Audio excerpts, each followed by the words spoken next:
Hi, my friends. Today I want to present you a new story. Enjoy watching it. I remember the warmth of my mother's hand in mine, guiding me as we walked through the park on those lazy Sunday afternoons. The smell of freshly cut grass, a sound of birds chirping overhead, and the way the light filtered through the trees made everything feel safe. Mom would laugh as I ran ahead, her voice calling out behind me, "Slow down, Brittany, you'll trip." Dad would be a few steps behind, grinning at the way I always seemed to be full of energy. "She's just like you were at her age," he'd tease Mom, and she'd playfully roll her eyes. We were happy. Our little bubble of family bliss was untouchable, or so I thought. That day in the car started like any other. We had just visited Grandma and I was in the back seat, lazily watching the world blur past through the window. I don't even remember what we were talking about before it happened. Maybe it was the weather or what we had for dinner. But then the moment came. The screech of tires, the violent jerk of the car, and then impact. Glass shattered, metal twisted, and my mother's scream pierced through the chaos. Everything went dark, like someone had flipped a switch on reality. When I woke up in the hospital, the first thing I noticed was the sterile smell of disinfectant. The second was the unfamiliar beeping of machines. My head was foggy and everything hurt. But when I saw my father sitting in the wheelchair beside me, the pain in my chest overtook everything else. "Dad?" My voice came out as a croak. He looked at me, his face etched with grief and something else, something far worse than physical pain. "Hey, sweetheart," he said softly, his voice breaking. "You're awake. Where's Mom?" The question hung in the air, and for a moment, I wished I could take it back because I knew, deep down, I already knew. Dad lowered his head, his hands trembling as he held mine. "She didn't make it, Brittany." The words hit me like a tidal wave, drowning me in disbelief. "No," I whispered, shaking my head. She can't be. I'm so sorry." His voice cracked, and I realized then that this wasn't just my loss. It was his too. His partner, his love, the woman who completed our family, was gone. Tears blurred my vision, and for a long time, neither of us spoke. What could be said? Our lives had been shattered in an instant, and no words could piece it back together. The months that followed were a blur of grief and adjustment. Dad's injuries left him unable to walk, confining him to a wheelchair. But even in his brokenness, he tried to be strong for me. "Britt, your mom wouldn't want us to stop living," he said one evening as I sat beside him at the dinner table. His hands trembled as he tried to lift the spoon to his mouth, but he persisted. "She'd want us to keep going, to live for her." I swallowed the lump in my throat, watching as he struggled to maintain his composure. "But it's not the same, Dad. Nothing is." "I know," he sighed, setting the spoon down with a heavy clink. "But we have each other, that's something." He was right, of course. We had each other, and that would have to be enough. From that day on, I became his helper, assisting him with the small tasks that had once seemed so effortless, picking things up, helping him get in and out of bed, and on the worst days, simply being there when the weight of it all was too much for him to bear alone. Every day felt like a test, but Dad refused to let his disability define him. He worked from home, doing what he could to provide for us, even when I could see the exhaustion in his eyes. "We'll make it through this, Brittany," he'd say, his voice steady but filled with an underlying sadness. "I promise." I wanted to believe him, but there were nights when I would lie awake, staring at the ceiling, wondering how we could ever truly move on. The loss of my mother was like a gaping hole in my heart, and no matter how hard I tried, I couldn't fill it. But Dad was determined. He pushed me to focus on school, to keep living the life Mom would have wanted for me.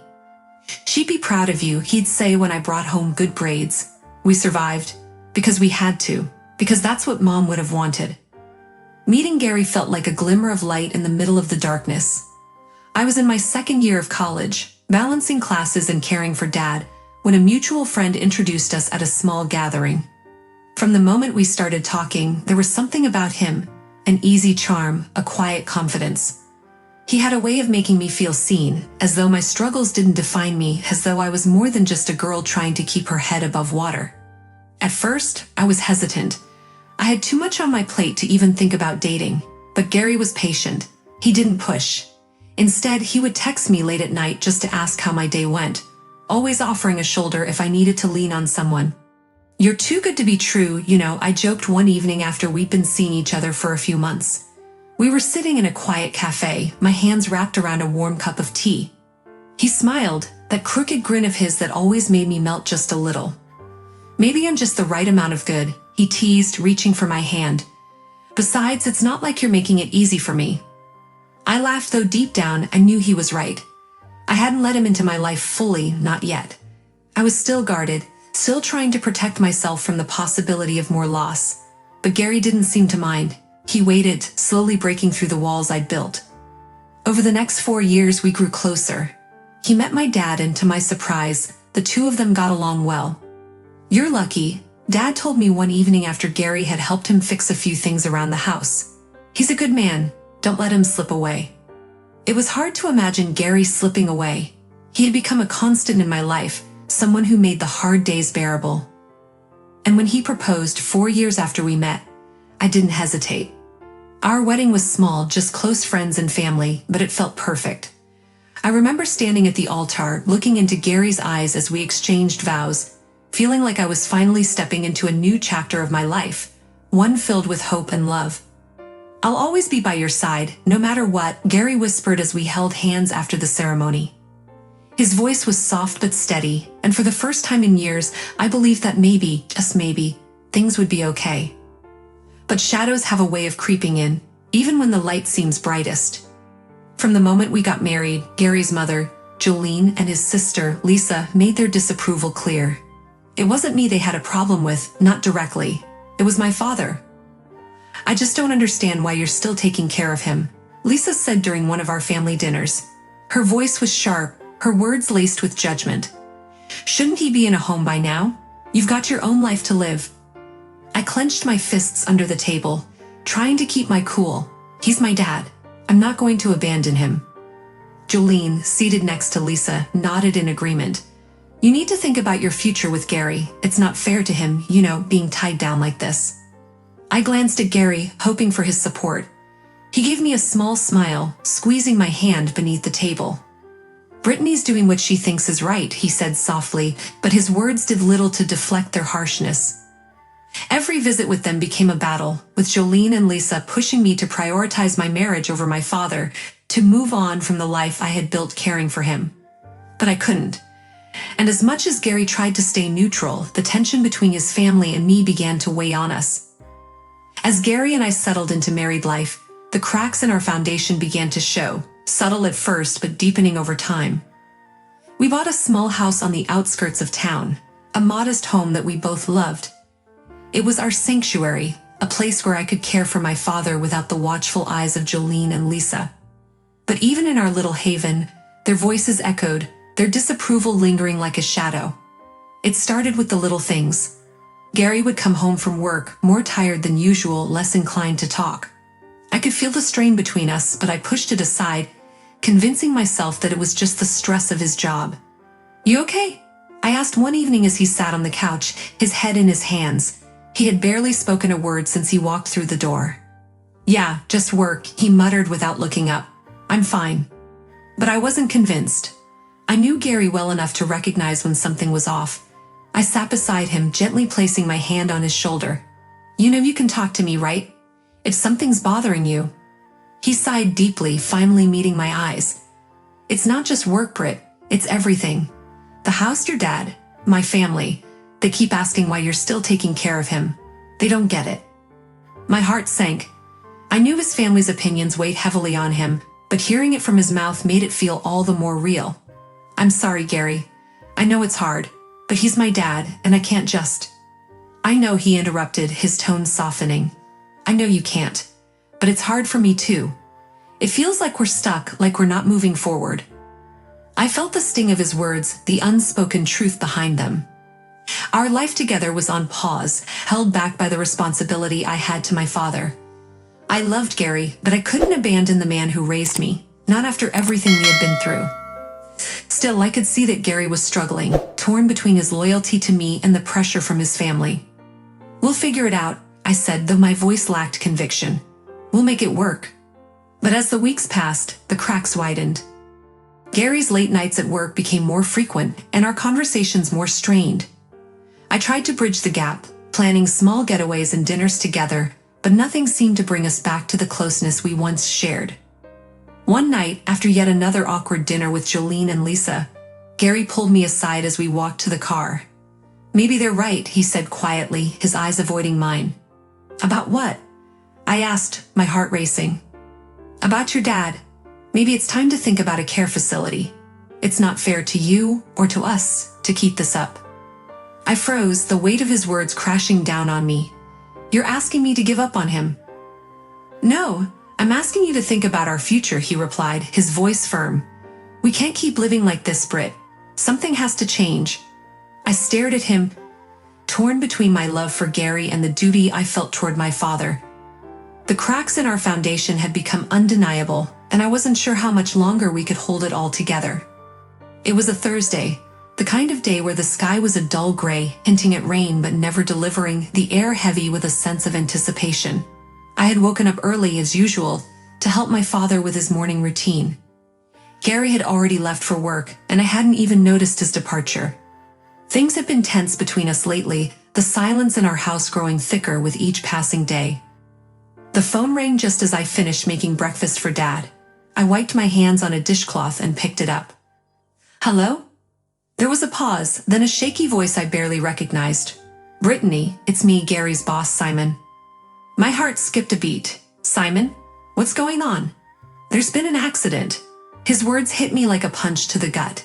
"Gary, he was on the construction site, and something went wrong. They're rushing him to the hospital now." The room seemed to tilt, the walls closing in on me as I gripped the edge of the counter. No, this can't be happening," I whispered, my voice trembling. "Meet us there." I'm so sorry, Brittany." I don't even remember hanging up. My body went on autopilot as I stumbled through the house, telling my father what had happened in broken sentences. He tried to comfort me, but I was too numb to feel anything. Grabbing my keys, I sped to the hospital, my hands shaking the entire way. When I arrived, the waiting room was a blur of sterile white walls and the smell of disinfectant. Simon was already there, pacing back and forth. He looked up when he saw me, his face pale, eyes full of regret. "Brittany," he began, but I cut him off. "Where is he?" My voice was sharp, more out of fear than anger. "They're still working on him," Simon said quietly. "It was bad, Britt. The scaffolding collapsed, and I didn't let him finish." I sank into one of the plastic chairs, my legs suddenly weak. The minutes dragged on, each second filled with a rising dread that I couldn't shake. Finally, a doctor appeared, his face solemn. "Mrs. Harper?" he asked, looking at me with a mixture of pity and professionalism. I nodded, barely able to speak. "I'm sorry. We did everything we could, but your husband, Gary, didn't make it." The world around me shattered. My breath caught in my throat as the room seemed to spin. I felt as though the floor had been ripped from under me. Gary was gone. Just like that, my world collapsed. I don't know how long I sat there, staring blankly at the floor, unable to process what I had just heard. Everything felt unreal, like I was watching someone else's life fall apart. Simon sat beside me, his voice low and full of guilt. "If there's anything I can do, anything at all." I didn't respond. I couldn't.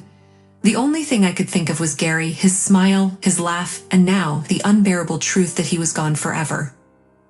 The day after the funeral was a blur of exhaustion and grief.